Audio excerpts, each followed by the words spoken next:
दोस्तों ये video series total 3 part में मैं करूँगा। इस पहले पार्ट में मैं आपको जनरल इंट्रोडक्शन दूँगा वर्टिकल ग्राफिक कार्ड इंस्टॉल करने का और क्या-क्या एक्सेसरीज़ यूज़ होते हैं और अगर कुछ फ़ायदे नुकसान है इस बिल्ड के। सेकंड पार्ट में मैं आपको दिखाऊँगा एक्चुअल बिल्ड प्रोसेस यानी कि वर्टिकल ग्राफिक कार्ड्स को कैसे इंस्टॉल करें आपके केस में या कैसे फिट करें। और थर्ड पार्ट में मैं आपको दिखाऊँगा गेमिंग पीसी का performance vertical graphic card install करने के बाद, जैसे कि जीपीयू थर्मल एनालिसिस हम करेंगे या सीपीयू थर्मल एनालिसिस करेंगे और कितना गेमिंग परफॉर्मेंस है या कम है या ज़्यादा है, आपको उस थर्ड पार्ट में मैं दिखाऊंगा। तो बिना किसी देरी के शुरू करते हैं। मेरा नाम है रिजुल और hood of computers YouTube channel में आपका स्वागत है।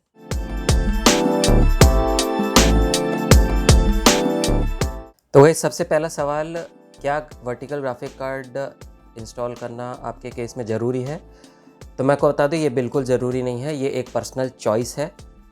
आपको अगर वर्टिकल ग्राफिक कार्ड नहीं लगाना है तो आप नहीं लगा सकते हैं, कोई प्रॉब्लम नहीं है, विदाउट एनी इशू। आप नॉर्मल जो बाय डिफ़ॉल्ट पीसीआई स्लॉट दिया रहता है मदरबोर्ड में, आप उसमें डायरेक्टली फिट कर सकते हैं। क्या क्या रिक्वायरमेंट्स होते हैं अगर आपने चूज़ किया वर्टिकल ग्राफिक कार्ड इंस्टॉल करने का अपने केस में? तो सबसे पहला रिक्वायरमेंट होता है कि आपके केस में कॉम्पैटिबिलिटी देखना कि या तो उसमें जीपीयू ब्रैकेट अलग से आपको लेना पड़ेगा, या आजकल के जो नए केसेस आ रहे हैं, चाहे वो मिनी एटीएक्स केस हैं या नॉर्मल एमएटीएक्स केस है या बड़े एक्सटेंडेड एटीएक्स केसेस हैं, उसमें यूजुअली जो नए जनरेशन के केसेस हैं उसमें वर्टिकल ग्राफिक कार्ड्स का ऑलरेडी ऑप्शन दिया रहता है। बट सबसे पहला रिक्वायरमेंट है, आपको चेक करना है आपके केस में वर्टिकल ग्राफिक कार्ड लगाने का ऑप्शन है या नहीं है। अगर है तो आपको देखना है, अगर केस खरीदते वक्त जिस भी मैन्युफैक्चरर का है तो उन्होंने जीपीयू ब्रैकेट दिया है या नहीं है। अगर उन्होंने जीपीयू ब्रैकेट नहीं दिया है तो आपको अलग से जीपीयू ब्रैकेट खरीदना पड़ेगा। दूसरा सबसे इम्पॉर्टेंट रिक्वायरमेंट है पीसीआई राइज़र केबल। बिना राइज़र केबल के आप वर्टिकल जीपीयू को माउंट नहीं कर सकते अपने केस में। तो ये सबसे इम्पॉर्टेंट है। इसमें ऑप्शंस आते हैं, जेन 3 या जेन 4। अगर आप लेटेस्ट जनरेशन के AMD या इंटेल के मदरबोर्ड यूज़ कर रहे हैं तो जनरली स्पीकिंग उस पर जनरेशन 4 राइज़र केबल का सपोर्ट रहता है। और अगर आपके मदरबोर्ड में जनरेशन 4 राइज़र केबल का सपोर्ट नहीं है तो आपको जेन 3 राइज़र केबल लेना पड़ेगा। बट बेटर इस केस में जेन 4 राइज़र केबल है क्योंकि उसमें परफॉर्मेंस ज़्यादा मिलेगा। तीसरा सबसे इम्पॉर्टेंट रिक्वायरमेंट है आपके सीपीयू कूलर का कॉम्पैटिबिलिटी, यानी कि आपका जो सीपीयू कूलर है वो लो प्रोफाइल कूलर होना चाहिए अगर आप मिनी एटीएक्स केस यूज़ कर रहे हैं। अगर आप एक्सटेंडेड एटीएक्स केस यूज़ कर रहे हैं या मिनी एटीएक्स केस से बड़े जो एमएटीएक्स केस यूज़ कर रहे हैं, उसमें आपको चेक करना पड़ेगा कि आपका ग्राफिक कार्ड जब हम लगाएंगे वर्टिकल पोजीशन में तो सीपीयू कूलर आपका टकराए नहीं। बट जो इस केसेस में बेस्ट सोल्यूशन ये रहता है, अगर आप वर्टिकल ग्राफिक कार्ड इंस्टॉल कर रहे हैं तो बेस्ट सोल्यूशन ये रहता है कि आप एआईओ कूलर या all in one liquid cooler use करें आपके सीपीयू को कूल करने के लिए, ताकि वर्टिकल ग्राफिक कार्ड जब माउंट करें तो वो आपके सीपीयू कूलर से टकराए नहीं आपका जीपीयू। ये तीसरा बहुत बड़ा इंपॉर्टेंट फैक्टर या रिक्वायरमेंट होता है। इस बिल्ड प्रोसेस के लिए मैंने अपना कूलर मास्टर का NR200 mesh version case use किया है, जो कि एक मिनी एटीएक्स केस है। बट आप चाहे तो एक्सटेंडेड एटीएक्स या एमएटीएक्स केस भी यूज़ कर सकते हैं।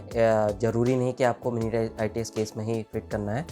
जनरली स्पीकिंग आजकल के जो नए मैन्युफैक्चरर्स जो केस बना रहे हैं वो अपने केस के साथ एक वर्टिकल जीपीयू ब्रैकेट देते हैं। बट आप ज़रूर चेक कर लें अपने केस के बॉक्स में कि उसमें एक्सटेंडेड जीपीयू ब्रैकेट दिया है या नहीं है। अगर नहीं दिया है तो आपको लेना पड़ेगा। तो दोस्तों बात करें अब प्राइसिंग की, तो मैंने जो राइज़र केबल लिया है ये है लियन ली का जनरेशन 4 राइज़र केबल, और ये मैंने अमेज़ॉन से अभी कुछ डिस्काउंट में लिया है। ये मेरे को पड़ा है लगभग 5,000 रुपये का। आप चाहे तो इसको ऑफलाइन स्टोर से भी पता कर सकते हैं कितने का प्राइस है, बट आई थिंक ज़्यादा डिफरेंस नहीं होगा ऑफलाइन और ऑनलाइन में। और ऑनलाइन स्टोर्स में भी जैसे कि प्राइम ABGB या MD कंप्यूटर्स या वेदांत कंप्यूटर्स, आप इनमें भी चेक कर सकते हैं इसमें स्टॉक की अवेलेबिलिटी है तो। बट मैं सजेस्ट करूँगा आप क्वालिटी का ही राइज़र केबल ले, जैसे कि अच्छे ब्रांड्स है लियन ली, थर्मलटेक, कोर्सेयर, इन सब कंपनियों का जो पीसीआई राइज़र केबल आते हैं ये बहुत ही प्रीमियम क्वालिटी के आते हैं। आप पैसे बचाने के चक्कर में आप थर्ड क्लास क्वालिटी का राइज़र केबल ना लें। और एक चीज़ और मैं रीइटरेट कर रहा हूँ, आप अपने मदरबोर्ड का कॉम्पैटिबिलिटी ज़रूर चेक करें कि उसमें जनरेशन 4 का राइज़र केबल सपोर्ट करेगा या नहीं करेगा, नहीं तो अदरवाइज़ आपको PCI Gen 3 राइज़र केबल लेना। तो गाइस फ़ायदे या नुकसान की बात करूँ तो जैसा कि मैंने वीडियो के स्टार्ट पे बताया, वर्टिकल ग्राफिक कार्ड माउंट करना एक बहुत ही ज़्यादा पर्सनल चॉइस है, ये कोई ज़रूरी नहीं है आपको करना। हाँ, अगर आपको डिस्प्ले करना है अपना ग्राफिक कार्ड, अगर आपके ग्राफिक कार्ड में बहुत ज़्यादा LED या बहुत ही खूबसूरत ग्राफिक कार्ड है आपका, तो अगर आपके पास टेम्पर्ड वर्जन कोई केस है, जैसे कि NR200 का टेम्पर्ड वर्जन केस, या फिर कोई एक्सटेंडेड वर्जन को जो बड़े केसेस हैं आजकल उसमें टेम्पर्ड ग्लास आते हैं, तो अगर आपको अपना ग्राफिक कार्ड उसमें डिस्प्ले में दिखाना है तो आप मैं सजेस्ट करूँगा बिल्कुल आप वर्टिकल ग्राफिक कार्ड माउंट करें।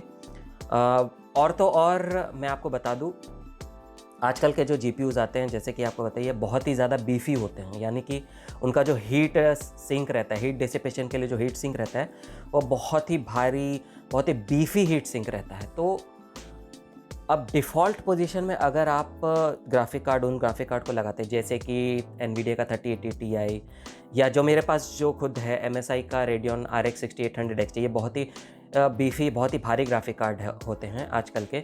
तो ये अगर डिफ़ॉल्ट मैं मदरबोर्ड में लगाता हूँ या आप लगाते हैं, तो ये कुछ टाइम के यूजेज के बाद सैग होते हैं। आसान भाषा में समझाऊँ तो ग्राफिक कार्ड आपके बेंड होना चालू हो जाते हैं। तो एक फ़ायदा तो ज़रूर है कि वर्टिकल ग्राफिक कार्ड को माउंट करने का, तो आप अपने ग्राफिक कार्ड को सैग होने से या बेंड होने से बचा सकते हैं, क्योंकि वर्टिकल पोजीशन में GPU को माउंट करने से सैग होने का चांसेस या बेंड होने के चांसेस बिल्कुल ना के बराबर होता है। और अगर आप बजट गेमर हैं तो मैं आपको सजेस्ट नहीं करूँगा कि आप राइज़र केबल लें, क्योंकि जैसा कि मैंने दिखाया और बताया कि ये जो लियन ली का प्रीमियम राइज़र केबल है, जनरेशन 4 राइज़र केबल, ये लगभग मुझे 5000 रुपये में पड़ा, 5000 रुपीज़। तो ये एक एक्स्ट्रा कॉस्ट है ऑब्वियसली, बट आपकी मर्ज़ी है। अगर आप एक्स्ट्रा पैसे पे ये राइज़र केबल ख़रीदना चाहते हैं और अपने GPU को दिखाना चाहते हैं, तो आप बिल्कुल लगा सकते हैं विदाउट एनी इशू। तो guys, vertical GPU mount installation video series का ये पहला का पार्ट हम ख़त्म करते हैं। अगर आपको ये वीडियो पसंद आए तो please like, comment and subscribe. अगर आपको वीडियो पसंद नहीं आया तो डिसलाइक बटन को 2 बार ज़रूर दबाएँ। सेकंड पार्ट में मैंने जैसे बताया कि हम इसका एक्चुअल बिल्ड प्रोसेस देखेंगे। मैं आपको दिखाऊंगा इस लियन ली के राइज़र केबल को कैसे इंस्टॉल करना है मेरे cooler master NR200 mesh version case में। तो इस वीडियो के लिए इतने ही, मिलते हैं नेक्स्ट वीडियो में। तब तक के लिए धन्यवाद। जय हिंद।